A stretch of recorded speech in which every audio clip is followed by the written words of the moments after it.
Hello, everybody. Welcome to JMac Investing. My name is Jason. Thanks for tuning in. We've got a special guest today. We have the president and CSO of Arrival, Avinash Rugoobur. So, very exciting interview. Touched on quite a few things, including the fact that the headquarters is coming to Charlotte, North Carolina, which is close to home here. I'm just outside of Charlotte, just north of Charlotte. So excited to have Arrival coming here to the U.S. and right here in my backyard. So we get into all that. If you would just do me a favor, hit the like button, subscribe if you haven't already, turn on the notification bell. That'll get you notified as these CEO and president interviews, these executive interviews come online.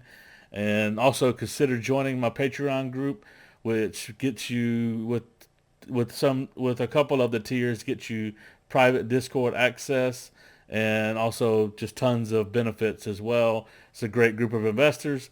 And then feel free to jump down in the video description, pick up some free stocks from WeBull or Mumu or $10 from M1 Finance. That all being said, let's have this chat with Avinash Rugoobur, president of Arrival.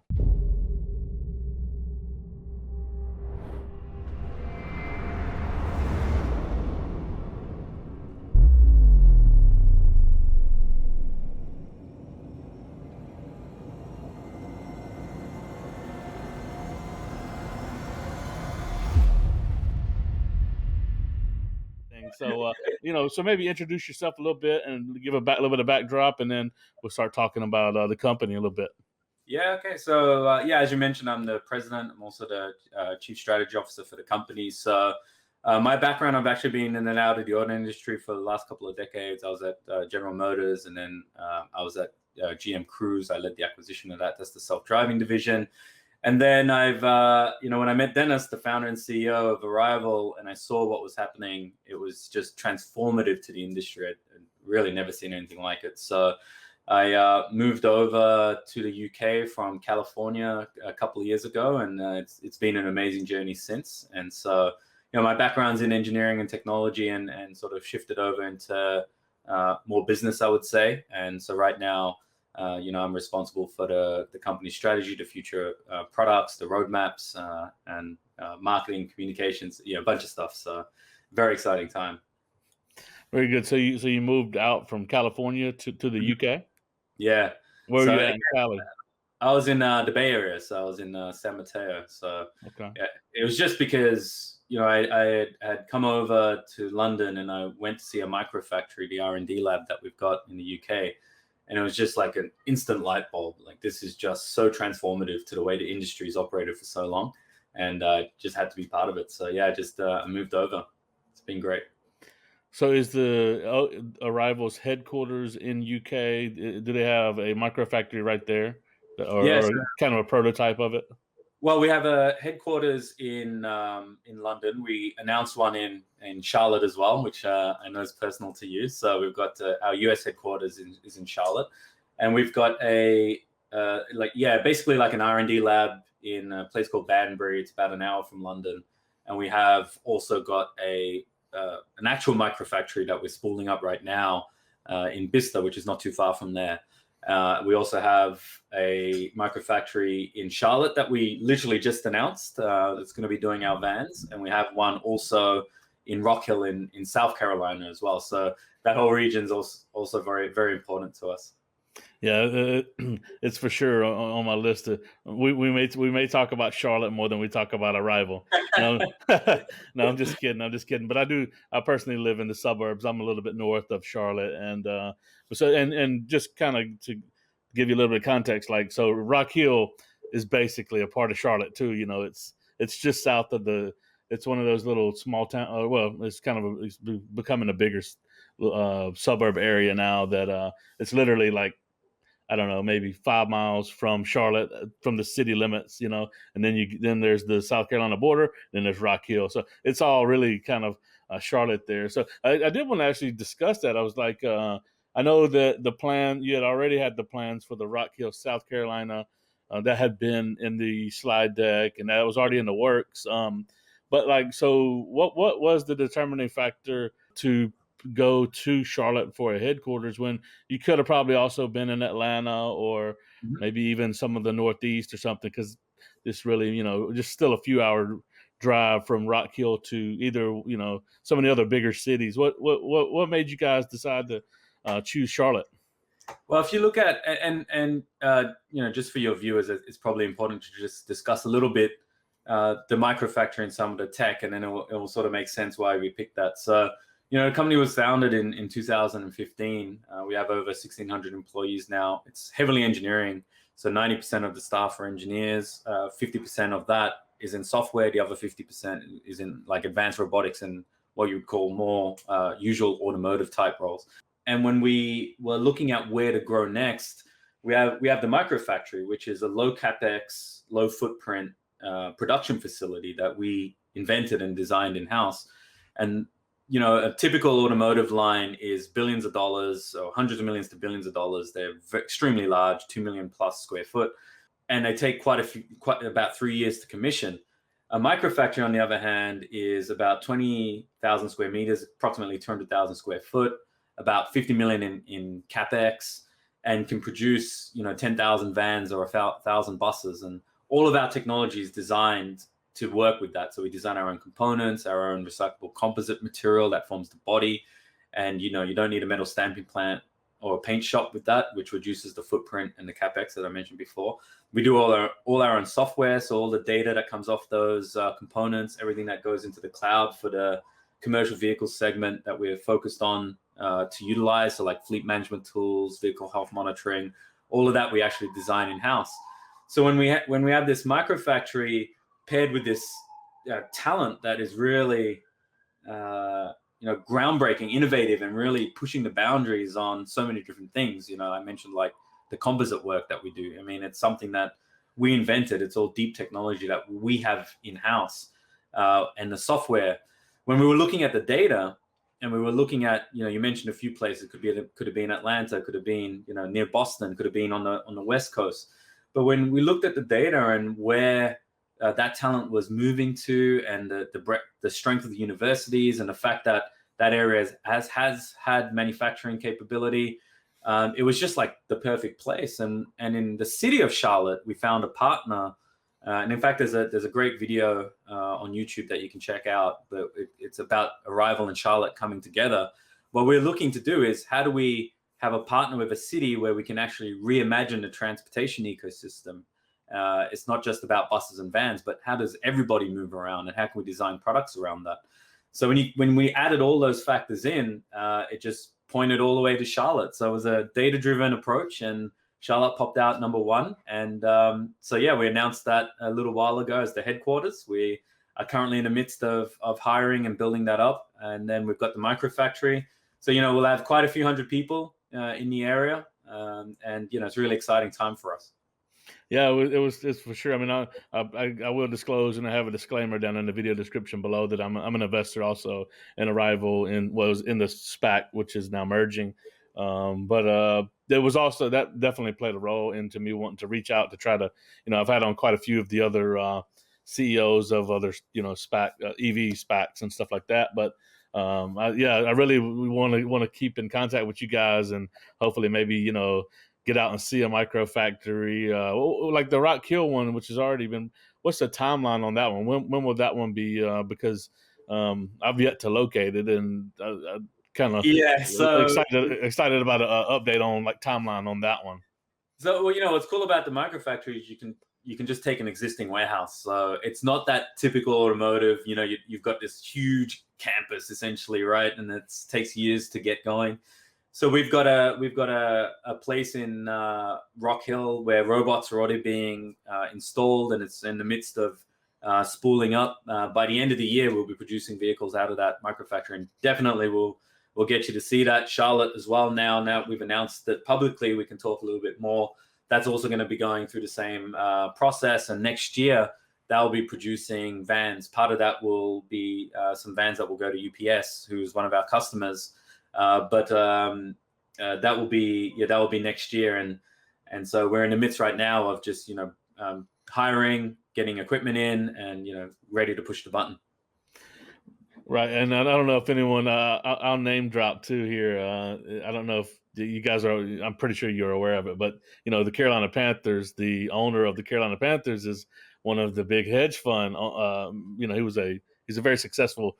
I guess he's a former hedge fund manager, David Tepper, right? So, yeah, so he'd be a good contact, for you guys to connect with as well. So he's got quite a bit of sway and influence. So maybe see you at a game or something. Yeah, there you go. As, In fact, it's interesting you mentioned that. We have a lot of people have reached out. They might be living in other parts of the US, and when they've heard about what we've done, they're super interested in coming back to the Carolinas, and we're having a lot of conversation with folks like that. So I think there's a lot of interest there, and as I mentioned, we sort of were thinking not about where the best place is necessarily just today, but where are things moving towards, in when we decided for Charlotte as our headquarters. And you mentioned, like if you look at the areas around it, there's so many places of activity. Like Rock Hill, like you said, 20 minutes odd south from Charlotte, and there's multiple places around there. So 2 microfactories and a headquarters to begin with, and we'll build from there. Yeah, well, just east Raleigh with the RTP, the whole Research Triangle Park. So a lot of your talent may come from there as well. So it's very central, and basically Atlanta is 3.5 hours, and it's becoming, like, I think I've read that it's like maybe the third or fourth biggest tech hub in the U.S. now. So a lot of talent there. I actually lived because I am also a software engineer, so I kicked off my career in Atlanta and worked there for about 7 years. So, but was very excited to get away from the traffic and stuff in that area. So, but anyway, okay. So enough of the love fest. I got to get into some little tougher questions, or I would never live it down to my for my audience here. I wanted to dig into, because all I've got is the slide deck and your investor presentation. So I wanted to go into that a little bit and see what you could tell me about. So I know that the slide deck says you have a $1.2 billion in orders. Are they secure binding orders? And then I know that it also says that there's potential for much more with UPS potentially, but the 1.2, are those binding orders? Yeah, they're in long form contract, and you can find, in fact, in the F4, if your viewers can actually go and have a look at the contract we have with UPS. It discloses what we can disclose. Obviously, not everything. Is that a SEC filing? Yeah, in the SEC filing, we actually include the contract, and so okay. We try to make sure we only talk about things when they're ready to talk about. So, we've mentioned we have LOIs. You'll see we haven't disclosed the names of who those folks are. But this one in particular, it's in the filing because it's in a place where we can discuss it more actively. And so when we look at the value proposition that we're bringing to, it's not just UPS, but the whole customer base. You're probably aware that the whole premise around all this technology that we're doing is to create electric vehicles that are similar priced or competitively priced to diesel equivalents or fossil fueled ones, right? So that's not just limited to UPS. That's something where we believe is an inflection point to turn the whole industry electric. So if you think about, you're a purchase manager, doesn't matter if you're, got a 10,000, 100,000 size fleet, or if you've got a vehicle of 5 and 10. If you can go and purchase an electric vehicle that's a similar price point to what you would be paying for a fossil fueled one, but it's better for the environment. It is got a lower total cost of ownership, not just because it's electric, but even compared to other electric vehicles, because the weight of the vehicle is significantly lighter with the technologies we use. The body's more durable, the composite's more durable than steel, and so on and so forth. When you have all of that, then it's the perfect time to move to electric. And we think, that's the key value that we're bringing to the whole customer base, large fleets and smaller, where you don't have to make a compromise between going green and your balance sheet. And with Arrival, those things come together, and it's, good for the people, it's good for the planet, it's good for business. And that's really the value proposition that all this, 6 years of technology development and innovation is enabling. It's that that shift over more rapidly to electric vehicles because the price point's at the right place. Let me ask you guys. Let me ask you. Why did you guys decide? Maybe you can clear it up for me, because it seemed like you guys are going from the biggest, the bus, and then you're going way down to the small last mile delivery. It seems like you might want to do it in reverse, but maybe you're trying to get through all of the different things that could go wrong, and then it'll be real easy as you go along. Why'd you guys? I love this question. So, you hit on something. What we're doing is, the technologies we've developed, they don't just create these best-in-class electric vehicles. And we should touch on that, in terms of the attributes of the vehicles, whether they're large or small. I like to say that they're systems that create best-in-class electric vehicle. What comes out of there, it really doesn't matter. And this is kind of different to the way the industry has typically worked, right? Where you're spending 5 years designing one vehicle, and then they have to last for 10 to 15, and then you move on to the next one. The way we're doing things is it's a technology, toolkit essentially that we're pulling from. So the batteries that we use, it's the same one in the bus that goes into the van, in the large van, and that small vehicle platform. The composite material, it's just right? scale. The microfactory can build those vehicles. So when you take on the largest, most difficult problem, then as you can imagine, as you start to shift the technologies down to other vehicle segments, it becomes a simpler proposition. Obviously, there's difference in terms of some of the design characteristics and some of the attributes like crash and weight, etc. But the system, it shows that the system is flexible in that we're reusing the same technologies in different vehicle types.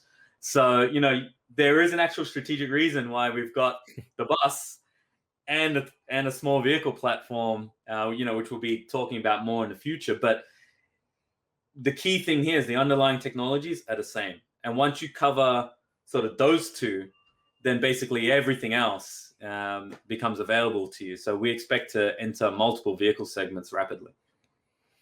Cool. All right, that makes sense. Now you touched on a little bit the composite material, which is instead of, I guess, what's typical like fiberglass or something with vehicles, or maybe some kind of aluminum. No, it's actually, so when people think of composites, typically, people are thinking of like things like carbon fiber. The problem with that. Well, I was saying not you guys. I want you to elaborate on what you're doing with your composite. But I was saying like a typical vehicle would be fiberglass or an aluminum composite or something, right? Exactly. What's the difference? What's the difference with what you guys are doing with your composite material versus a typical vehicles? So I think first and foremost, the way we thought about the composite was how does it interact with the whole vehicle as a system? So, you've got your, aluminium skateboard. We only use two processes for that, extrusions and castings. And then the body, that is where we utilize the composite. Now, the composite is it's built out of readily available materials. It's polypropylene, it's glass fiber. The magic is in how we combine those two and form this highly durable, low cost body that doesn't need a paint shop. So for example, it comes to the factory in like a fabric. It's tech that you would see in a textile industry, but applied to automotive. And when we have that fabric, we're able to imbue color into it, so it doesn't need a paint shop. So we can actually color the panel. Literally inside the panel is the color. So, cosmetic damages don't show up the same way they would with paint, which is great for commercial vehicles because repainting the cars or the vans is a hassle, right? Whereas for us, you don't need to do that. They're also more durable, so you're replacing the panels less, which reduces your total cost of ownership. They're super light. And so we have a unique process that's, our IP, and how we turn that fabric into the panels that you've probably seen. But, the beauty of it is the raw materials, they're readily available, as I mentioned, polypropylene glass fiber. And when those panels, if they are damaged, we can actually take them back and we can actually break them back down into the raw materials and recycle them back through the process. So it's a sustainable and fully recyclable material and process that we use. It's also cost efficient. It's really important that, when you're doing things for the commercial vehicle segment in particular, that the technologies lead to the right cost position. And that's where some of the other composites that you've mentioned sort of, they fall over on some of the attributes, but also it falls over on the cost factor. So what we've done is something very unique. As I mentioned, I've been in the auto industry for the last couple of decades. I've never seen anything like it. And it's, I think it's a testament to how we think about the vehicle engineering. And we questioned the fact from day one. We asked the question, why is the body made out of metal or expensive materials like carbon fiber? What are other things we can do? Same way we question that same production system that everybody is using, the typical assembly line. We questioned that and said, well, if you were to do that today and start without the legacy, how would you rethink that whole assembly process? So it's the same, approach that we took was with the body, and that's what led to the composite. Very cool. Yeah, it makes a lot of sense. Weight. So it sounds like weight, cost, and then not having to paint. I mean, the paint thing's a big deal, I'm sure, because if you knock that out, that even speeds up the production process, right? It does. Yeah, it does. And I would also say, the durability. We've got some pretty cool videos where it shows the extra added durability. So what I would say are incidents that happen in commercial vehicle segment quite often. There's small, low-speed incidents, scratches and bumps that, for example, a van or even a bus that's just driving through the city every day goes through. With our composite, the panel doesn't get damaged. You can continue. And so, the durability aspect was critical as well. Okay, very good. Yeah, sounds great. So this was something, because I guess I didn't do my due diligence and know this in the beginning when I was doing my initial looking into your company. Didn't know you guys were coming to having headquarters in the U.S. So because I say that to say that it's becoming a bit of a crowded market. We got Proterra now, we've got Lion Electric, bus makers, and then we've got a lot of other smaller like last mile delivery EV players that are cropping up and coming up. And so when I heard you guys were in the UK, that made sense. I thought that you guys could probably dominate the UK. And then when I heard coming to US, so are you guys going to try to dominate the UK and then also penetrate the US?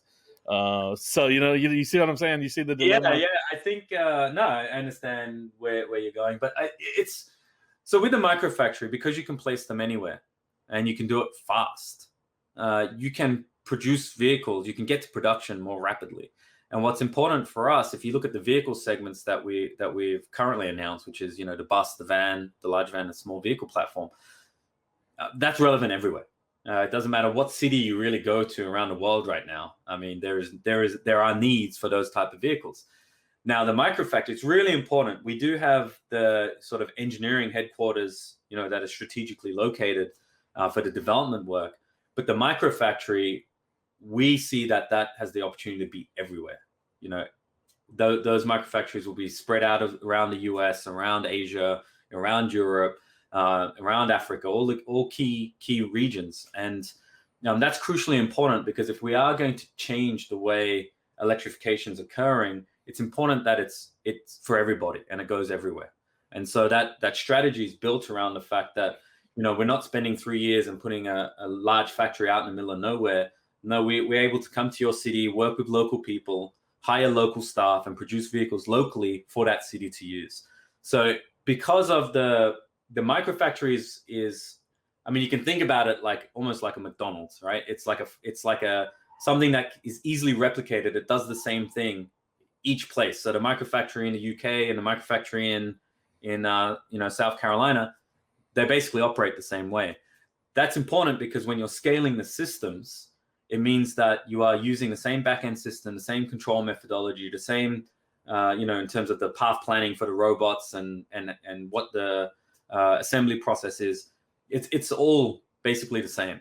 And so it allows us to deploy these microfactories rapidly and scale very rapidly.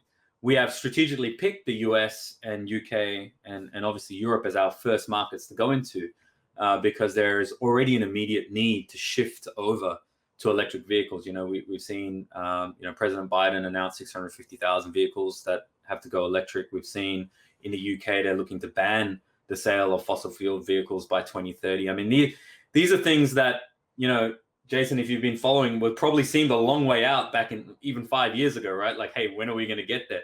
Now there's like this urgent push for it. And so these are markets that, strategically we're launching in and we're focused on. We'll be producing out of Rock Hill by the end of the year and Charlotte into next year. And then we're just going to continue to roll out microfactories all around the world, so everybody can get access to clean vehicles. What is the timeline like with a microfactory? So, like you said, you can basically retrofit a building. You don't have to necessarily build it. You can come in, if you can come into any area, find a building, or I guess you could build it, whatever. But what is the timeline to stand one up? Yeah, if we don't have to build it, if the building's existing, in about 6 months we can get it up and running. If we're building it, obviously, then you have to add in the physical time to build a building. But even that's going to be about 12 to 18 months on average. If you compare that to what it would normally take to kick off a factory, you're talking about 3 odd years. And with the paint shop, you're talking about getting environmental clearances for it. We don't have that issue. You need to find a really large space to go and put it, which basically tends to just put it out in the middle of nowhere, right? Whereas for us, it's with the cities and it's partnering with the cities. So, if the building's there, it doesn't take us very long at all. But even if for example, if we partner with a developer to build it, it's also not a long process by any means. So, I'll go back to your point about the bus all the way down to the small vehicle platform. All of those are produced using the microfactory methodology. So it means that we can rapidly look at which market needs what product type, and we can deploy a microfactory and just get going. And also importantly, when you think about the investment, I mean, you're paying around 50 million for a microfactory, and we expect that payback period to be significantly less than what it would take, for $1 billion factory. So it means that the business can be more reactive to the market needs. It's not on that usual seesaw that you see in the traditional OEMs. If you spent a couple of billion on a factory, you got to amortize that, right? You're going to run production. You get the same model over and over again because it costs you so much to change models in the traditional process. Whereas for us, they pay back earlier, and we're able to do different vehicles out of the microfactory, and we just have, by design, a lot more flexibility and a lot more, I would say, arrows in the quiver that we, depending on where the market's going, we can respond to.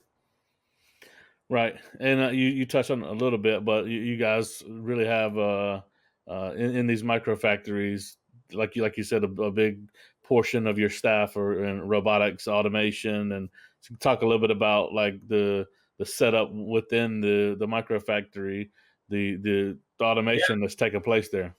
Yeah. So what we've got is so if you think about the traditional approach, which is that assembly line that runs at a fixed speed and everything happens on the line, and in a way it's kind of the pace of that line is kind of like the lowest operation that you're going to have, because the line will continue to run, and any issue that you may have, the line stops, right? Production stops.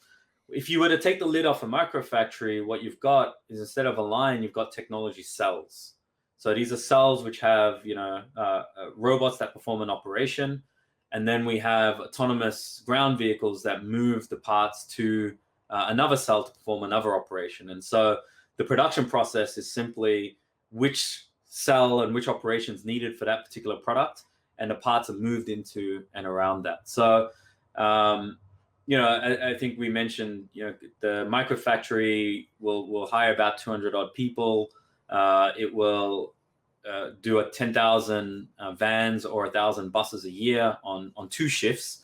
And so it's a great combination, I think, of using the latest in robotics. And of course, there's always parts of it that humans will always play a critical role in. So it's a really good balance. And we're really excited to kick off the ones in the US. Definitely got to get you in to come and see it so you can see how it operates.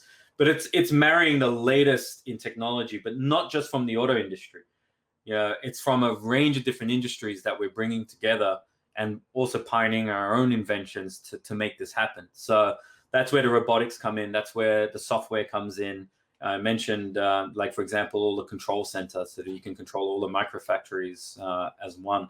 But if you think about even the way the current microfactory works, we see it as a product that will only improve over time. So if you imagine even the path planning of how parts are moved from one cell to another cell, and looking at takt times and the process as a whole, you can use machine learning and real life experience to optimize that, so it can continually change.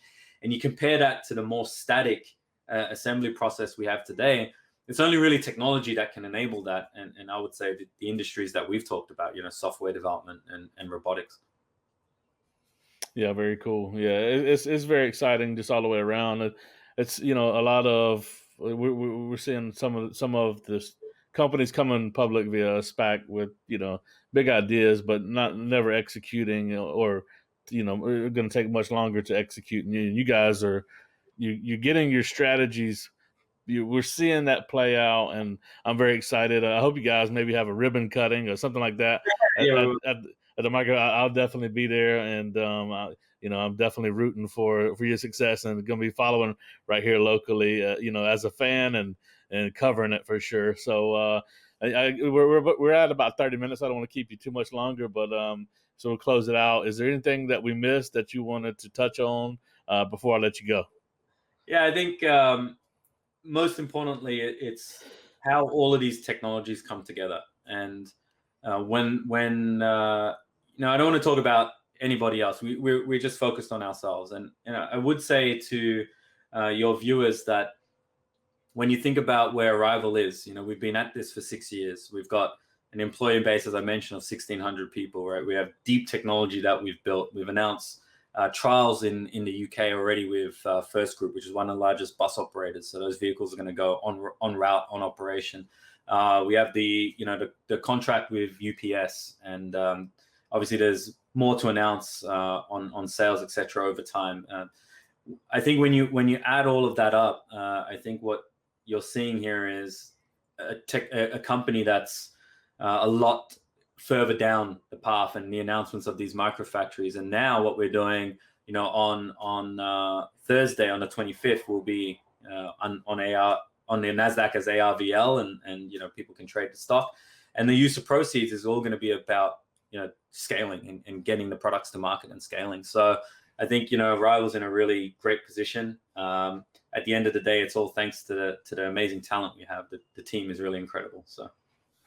Okay, so you said Thursday's the day where the ticker changes, right?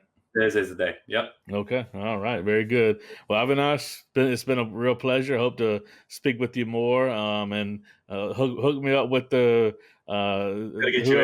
whoever's going to be over here in the Charlotte area. Absolutely. Get me connected, man. I appreciate you. Will do. Okay. Thanks. Take care now. Take care.